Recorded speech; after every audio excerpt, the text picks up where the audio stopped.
Halo semuanya, balik lagi bareng gua, makhluk angkasa yang suka dengan film-film bumi. Kali ini akan berbeda dengan video biasanya, karena di video ini kita akan lebih berfokus kepada reviewnya dibandingkan dengan alur cerita. Film Ajin Demi Human merupakan film live action Jepang yang diadaptasi dari serial manga dan anime dengan judul yang sama. Hasil karya mangaka Gamon Sakurai ini dirilis pertama kali pada tahun 2012 dan langsung memperoleh peringkat ketiga sebagai manga terbaik pada tahun 2013. Kesuksesannya pun berlanjut hingga serial animenya, di mana serial anime berjumlah 13 episode dan ditayangkan di Netflix sejak tahun 2016. Di film ini, kita diperkenalkan dengan makhluk yang bernama Ajin. Makhluk ini sama seperti manusia pada umumnya.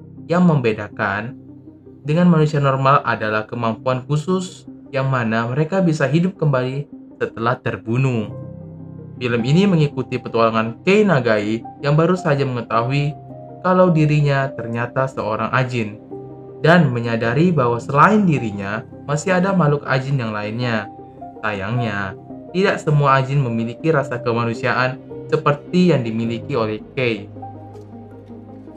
Buat kalian yang belum tahu alur cerita dari film ini, kalian bisa klik link di deskripsi atau klik tanda I yang ada di pojok kanan atas yang muncul pemberitahuan tentang alur cerita film Ajin.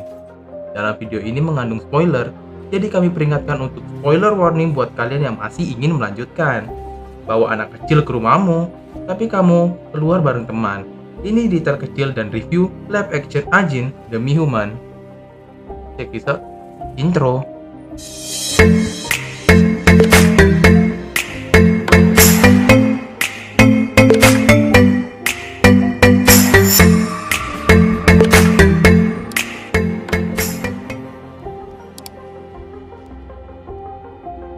Tak kenal maka tak sayang.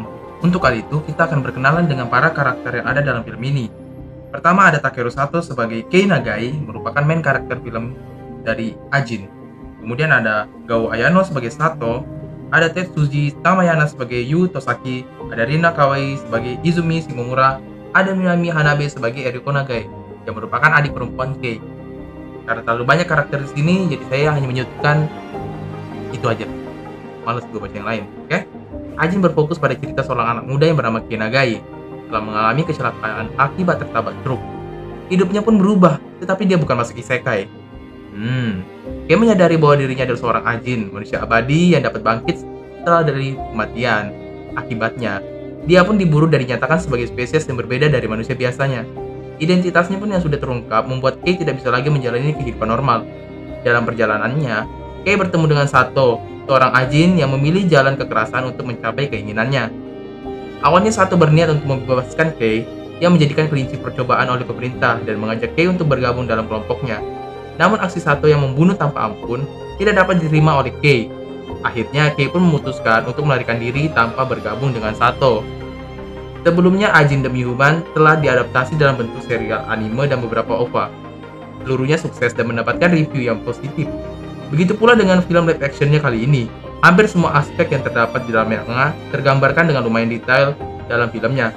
Bukan hanya itu, dari segi special effect pun film ini sama sekali tidak memiliki masalah yang berarti. Ada beberapa hal yang berbeda dari cerita aslinya, di mana Kei adalah seorang pelajar SMA yang seperti di animenya, tetapi di film ini dia adalah seorang dokter muda atau koas. Begitupun dengan Sato yang bukanlah orang tua melainkan seorang pria yang lebih muda daripada di animenya. Beberapa hal juga banyak mengalami perubahan, namun hal itu tidak mengganggu jalan cerita dan mampu menghadirkan perbedaan, tetapi sesuai dengan inti cerita aslinya. Uniknya karakter yang menonjol dalam film ini justru bukan karakter utama kita, melainkan karakter antagonis Sato. Memang, awalnya Sato terlihat bagaikan sosok antagonis psycho pada umumnya. Namun lama-kelamaan kita akan memahami kondisi Sato di mana dia yang mendorong kejahatannya selama ini ternyata itu ulah dari pemerintah sendiri. Bagusnya penggambaran karakteristik Sato dapat ditampilkan tanpa perlu banyak menampilkan adegan melodrama. Dibandingkan menampilkan adegan-adegan bernuansa sedih, film ini justru memilih untuk menguatkan karakter Sato dari aksi-aksinya. Sayangnya karena terlalu fokus pada karakter Sato, karakter Kei Nagai justru agak terlupakan. Hal ini membuat karakter yang diperankan oleh Takeru Sato ini bagaikan karakter kedua yang kebetulan saja berbuat baik kepada manusia. layaknya L di anime Death Note. Meskipun begitu, Takeru Sato lumayan dapat menggambarkan kepasifan dan sisi introvert dari seorang Kei. Beberapa detail kecil yang mungkin belum kalian sadari, seperti dari mana Sato mendapatkan pesawat dan senjata yang dia gunakan untuk menghantam pemerintah. Kalau kalian lebih jeli, kalian akan melihat adegan di mana Sato menjual beberapa organ tubuh kepada manusia. Yang mana pastinya, dana itu digunakan untuk membeli pesawat dan juga membeli peralatan untuk menyerang pemerintah. Kemudian, ada Tosaki yang merupakan orang yang bertanggung jawab terhadap penelitian Ajin. Ternyata, telah mengetahui kalau Shimomura adalah seorang Ajin. Hal ini diperkuat saat Shimomura menyelamatkannya, tetapi Tosaki tidak terkejut. Lalu adegan setiap perkataan mereka. Kalau kalian jeli lagi, Tosaki selalu berkata, "Lindungi aku," kepada Shimomura. Dan pertarungan Shimomura dan Tanaka, Tosaki juga mengatakan kalau dialah yang akan melindungi Shimomura. Jadi menurut gua, Tosaki selalu menyembunyikan sosok Shimomura yang merupakan seorang Ajin agar tidak diburu oleh pasukan anti Ajin. Kemudian detail selanjutnya di mana Sato ingin mengambil alih Tokyo. Seharusnya itu merupakan gertakan awal agar para Ajin dapat tempat khusus. Tetapi kita selalu diperlihatkan adegan bahwa pemerintah selalu menganggap remeh para Ajin.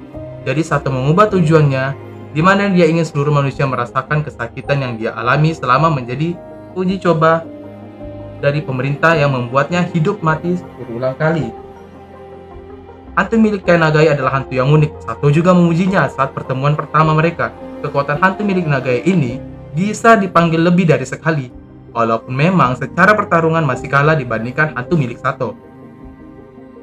Alasan seorang Ajin memilih mati saat terbius karena pada saat terbius mereka akan pingsan akibat efek bius tersebut. Akibatnya, mereka akan mudah ditangkap oleh pemerintah. Tetapi saat mereka mati, itu akan membuat mereka mereset dan hidup kembali dengan kondisi prima. Makanya kita diperlihatkan adegan Sato dan para Ajin lainnya untuk bunuh diri ketika mereka terkena bius. Begitupun dengan adegan Tanaka yang meminta reset kepada rekannya, tetapi malah ditembak oleh Ajin yang lainnya agar dia mati dan hidup kembali. Adegan Sato memakai baju di gedung pemerintahan saat mengambil gas beracun, padahal dia bergerasi ke tangannya dan kita diperlihatkan kalau Sato itu telanjang bulat. Lalu kemudian dia memakai bajunya. Mungkin itu ada hal yang aneh, tapi kalau kalian perhatikan, di tas yang berisikan tangan Sato, di sana juga terdapat pakaian Sato. Jadi, setelah penyerangan para polisi, Sato langsung memakai bajunya. Tetapi pada saat pemakaian bajunya, kita tidak diperlihatkan scan detailnya. Hal ini menjadi relevan karena pada saat Sato menuju tempat penghancur kayu, tangan Sato selalu dimasukkan ke dalam saku celana, dan itu adalah tangan yang buntung. Dan baju yang dipakai Sato saat dia ingin menghancurkan tubuhnya itu berbeda dengan yang ada di gedung, karena bajunya sudah dibawa duluan oleh pasukan Sato. Itu beberapa detail kecil yang gue temui, mengingat para Ajin akan hidup kembali setelah dibunuh. Tentunya beberapa adegan brutal dapat disaksikan dalam film ini, pemotongan anggota tubuh dan sebagainya. Adegan pembukaannya pun dibuat cukup brutal, di mana adegan saat Kei Nagai sedang dijadikan kelinci percobaan oleh pemerintah dengan kode subjek nomor 3. Bagaimanapun, nuansa kelam dan kebrutalan yang terjadi benar-benar merupakan esensi utama dari film yang tidak dapat dilewatkan begitu saja. Film ini, para Ajin tidak hanya bertarung dengan senjata api atau melakukan pertarungan secara jarak dekat. Berkat kemampuan khusus mereka pun bisa bertarung tanpa mengkhawatirkan luka, tembakan, atau serangan musuh. Mereka dengan gampangnya bunuh diri untuk hidup kembali dengan keadaan prima setelahnya.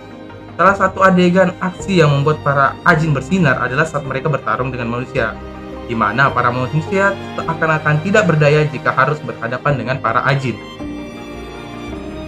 Para Ajin bukannya tidak bisa mati, tetapi karena regenerasi yang sangat cepat, seolah-olah mereka adalah makhluk yang abadi, hingga dirasa mustahil untuk dilawan.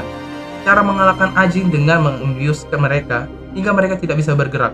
Makanya kita diperlihatkan adegan Sato yang selalu bunuh diri saat dia dibius, agar dia bisa hidup kembali pada tubuhnya daripada dia harus lumpuh akibat efek bius tersebut. Cara lain mengalahkan Ajin dengan menghancurkan tubuhnya sampai tidak bisa beregenerasi kembali.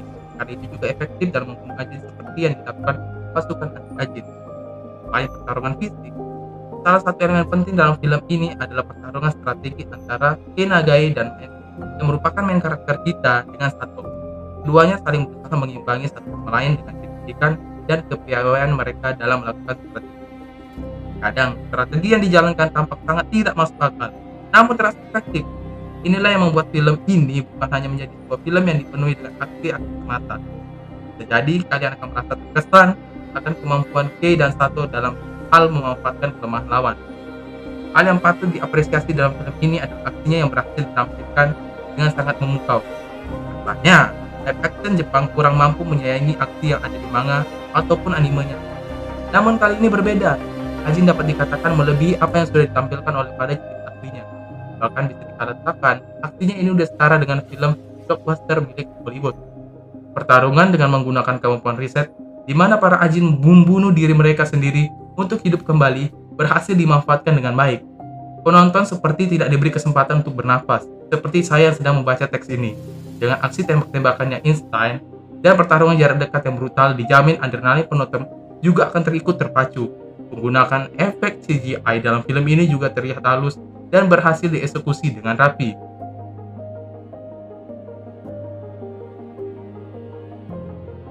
Mungkin yang menjadi sebuah pertanyaan sebenarnya yakni seorang nenek-nenek yang menolong Nagai di desa. Penggambaran karakter nenek ini sangat flat dan cenderung dipaksakan. Bagaimana tidak? Pada saat bertemu dengan Nagai, tiba-tiba dia mengajak Nagai ke rumahnya. Seharusnya ditambah durasi 1 atau 2 menit di mana nenek dan Nagai bercerita dulu. Kurang lebih basa-basi dulu lah. Baru kemudian nenek itu menolongnya.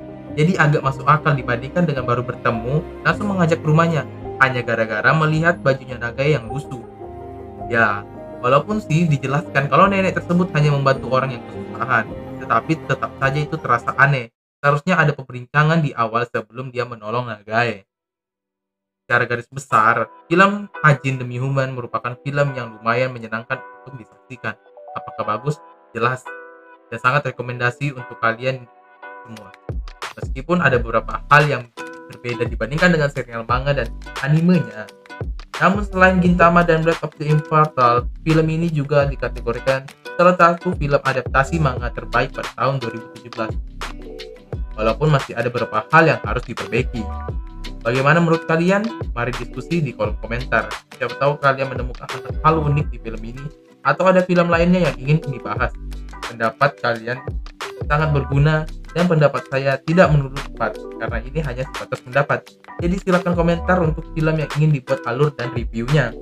Akhir video saya undur diri. Terima kasih sudah mampir dan semoga kalian sukses semua. Buat kalian yang ingin ikut Saweria, bisa klik link di bawah juga. Dukungan kalian sangat berarti untuk channel ini. Dan sampai jumpa di video selanjutnya. Bye.